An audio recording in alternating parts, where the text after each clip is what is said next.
मुख्यमंत्री फडणवीस यांच्या सहकार्याने साखळाईचे स्वप्न पूर्ण होणार, विखे पाटील. महायुती सरकारने दिलेला शब्द पाळला, दुष्काळ भागाला दिलासा. अहिल्यानगर प्रतिनिधी दिनांक 1.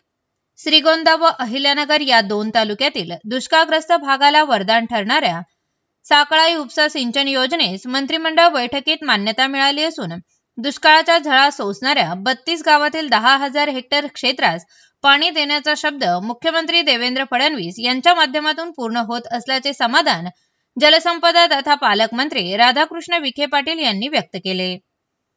वेळोवेळी बैठका घेऊन विविध आवश्यक परवानग्या व मान्यता प्राप्त करून घेतल्यामुळे साखळाई योजनेचे लोकनेते पद्मभूषण डॉ. बाळासाहेब विखे पाटील यांनी पाहिलेले स्वप्न पुढील 4 वर्षात पूर्ण करण्याचा निर्धार महायुती सरकारचा आहे. साखळाई उपसा सिंचन योजनेच्या अंतर्गत म्हसेगाव येथून 4 टप्प्यामध्ये पाणी उचलून अहिल्यानगर जिल्ह्यातील श्रीगोंदा व अहिल्यानगर या दोन तालुक्यातील एकूण 32 गावामध्ये विकेंद्रित जलसाठ्याद्वारे अस्तित्वातील तलाव, पाझर तलाव, सिमेंट नाला, बंधारे व गाव तलावामध्ये सोडण्याचे नियोजन आहे.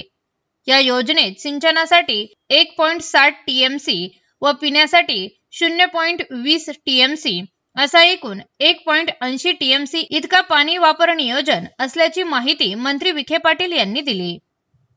साखळाई योजनेमध्ये घोड धरणाच्या जलाशयातून मौजे म्हसे येथे पंपगृह क्रमांक 1 चे बांधकाम करण्यात येणार आहे. पंपगृह क्रमांक 1 ते 4 व वितरण कुंड 1, 2 व 3 द्वारे एकूण 4 टप्प्यामध्ये सुमारे 208.34 मीटर उपसा करून चिखली व घुटेवाडी येथील डोंगरावरील वितरण हौदामध्ये सोडण्यात येणार आहे. वितरण हौद क्रमांक 2 व 3 मधून गुरुत्वीय बंदिस्त नालिका प्रणालीद्वारे लाभ क्षेत्रातील 32 गावातील 196 तलाव भरविण्यासाठी पाणी सोडण्याचे नियोजन आहे. दुष्काळग्रस्त भागाला पाणी मिळावे म्हणून लोकनेते पद्मभूषण डॉ. बाळासाहेब विखे पाटील यांनी अनेक वर्ष पाठपुरावा केला आहे. राज्यात महायुती सरकार आल्यानंतर योजनेच्या सर्वेक्षणानुसार ते योजनेच्या सर्व प्रस्तावांना मान्यता देण्याच्या सर्व निर्णयाचे श्रेय मुख्यमंत्री फडणवीस यांचे असल्याचे स्पष्ट करून मंत्री विखे पाटील म्हणाले. या संघर्षाचा आम्ही सर्व शेतकऱ्यांच्या वतीने मनपूर्वक त्यांचा आभार मानतो आणि जो काय या भागाला न्याय मिळाला, या न्याय मिळण्यामागे डॉक्टर सुजय विखे पाटलांनी संघर्ष करून जीवाचं रान करून साखळाई योजना त्यांनी मंजूर करून घेतली. सर्व शेतकऱ्यांच्या वतीने त्यांचे साखळाई योजना कृती समितीच्या वतीने ज्या शेतकऱ्यांनी ज्यांनी साखळाई योजनेसाठी योगदान दिलं त्या सर्व शेतकऱ्यांचे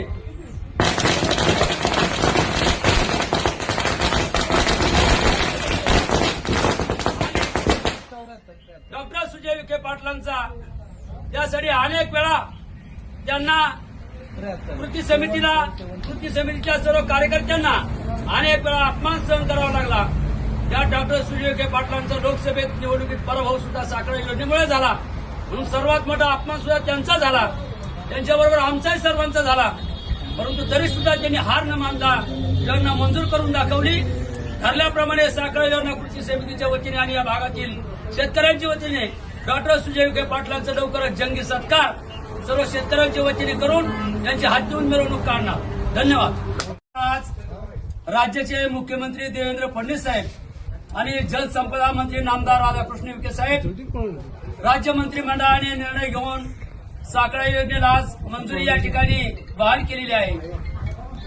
या जिल्ह्याचे सुपुत्र आणि माजी खासदार डॉक्टर सुजय विखे पाटलांनी जो काही या योजनेसाठी संघर्ष केला, पुणे जिल्हा हॅलो आता साखळी विषयी काहीतरी थोडं बोला. आता नाही, आता साखळी विषयी बऱ्याच वर्षांच्या संघर्षानंतर जवळपास 40 वर्षाची प्रतीक्षा जनतेची होती आणि अनेक आश्वासनं दिले गेले प्रत्येक निवडणुकीमध्ये, प्रत्येक भागामध्ये. माझ्या लोकसभेच्या वेळेस मला असं वाटतं जेवढे शब्द मी आजपर्यंत राजकारणामध्ये दिले त्या सगळ्या शब्दांमध्ये हा एकमेव शब्द अजून राहिला होता जो दुर्दैवाने माझ्याकडून पूर्ण झालेला नव्हता. लोकसभेच्या काळात मी जनतेला विश्वास दिला होता की मी करेल, पण ठीक आहे त्या काळामध्ये जनतेला तो विश्वास पटला नसेल, पण मी हार मानली नाही आज राज्याचे मुख्यमंत्री माननीय देवेंद्र फडणवीस साहेबांनी जो शब्द वाळकी येथे सगळ्या अहिल्यानगरच्या साखळाई प्रभावित असलेल्या गावांच्या शेतकऱ्यांना दिला होता, जनतेला दिला होता, तो शब्द माननीय मुख्यमंत्री महोदयांनी पूर्ण केला. आज राज्य मंत्रिमंडळामध्ये राज्याचे जलसंपदा मंत्री तसेच अहिल्यानगर जिल्ह्याचे पालकमंत्री माननीय नामदार राधाकृष्ण विखे पाटील साहेबांनी जी मेहनत या प्रस्तावासाठी घेतली आणि माननीय मुख्यमंत्री महोदयांच्या प्रयत्नातून ते कॅबिनेटमध्ये आज आली.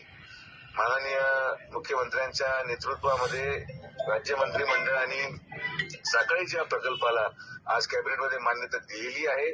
जवळपास 1300 कोटी रुपये खर्च करून पुढच्या 4 ते 5 वर्षामध्ये या योजनेला सुरुवात पूर्ण केली जाईल. आणि आम्ही आता मी केरळ दौऱ्यावर असल्या कारणाने मी माननीय मुख्यमंत्री महोदयांना परवा देखील मुंबई इथे भेटलो होतो. पालकमंत्री महोदय होते आणि आम्ही विनंती केली होती की साहेब हे कॅबिनेटमध्ये या 1 तारखेला आपण घ्यावं. आणि साहेबांनी तसंच आमच्या विनंतीला मान देत आज मान्यता दिल्याबद्दल मी राज्याचे मुख्यमंत्री तसेच दोन्ही उपमुख्यमंत्री व सर्व लोक ज्यांनी या साखळीसाठी संघर्ष केला, यामध्ये माझे नेते स्वर्गीय शिवाजीराव कर्डिले साहेब, ज्यांचं खरं तर स्वप्न होतं की योजना व्हावी आणि जर भूमिपूजन आम्ही दोघांनी मिळून ठरवलं होतं कसं नियोजन करायचं, पण का ती गोष्ट दुर्दैवाने घडू शकली नाही. पण कर्डिले साहेबांचं स्वप्न आज पूर्ण झालंय. माननीय बबनदादा पाचपुते साहेब यांनी प्रदीर्घ काळ या साखळीसाठी संघर्ष केला, त्यांचं स्वप्न आज पूर्ण झालंय. आणि विशेषतः ते सर्व मग यामध्ये साखळी सुकाणू समिती असेल, सर्व शेतकरी असतील, यांनी अनेक वर्षाची प्रतीक्षा केली. आज ती प्रतीक्षा पूर्ण झालेली आहे आणि मी सगळ्या लोकांच्या मनापासून आभार व्यक्त करेन की ज्या विश्वासाने ते आमच्या बरोबर राहिले. त्याला विनंती करणार आहे की एखादं काम मागं पुढं होत राहतं, पण विश्वास हा ठेवला पाहिजे.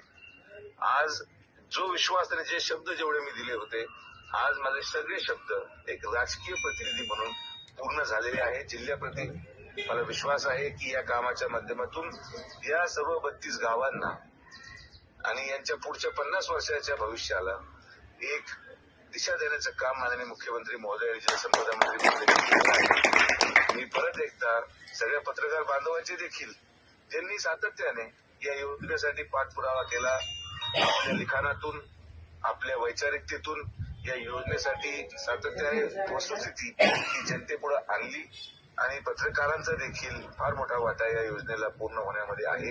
तर तुमच्या पत्रकार बांधवांचे देखील मनापासून आभार. आणि हे सरकार आदरणीय प्रधानमंत्रींच्या नेतृत्वामध्ये राज्यामध्ये असलेलं महायुती सरकार हे जनतेच्या हिताचं आहे, जनकल्याणासाठी आहे. हे परत एकदा माननीय मुख्यमंत्री महोदयांच्या नेतृत्वामध्ये सिद्ध झालेलं आहे. धन्यवाद. भारत माता की जय.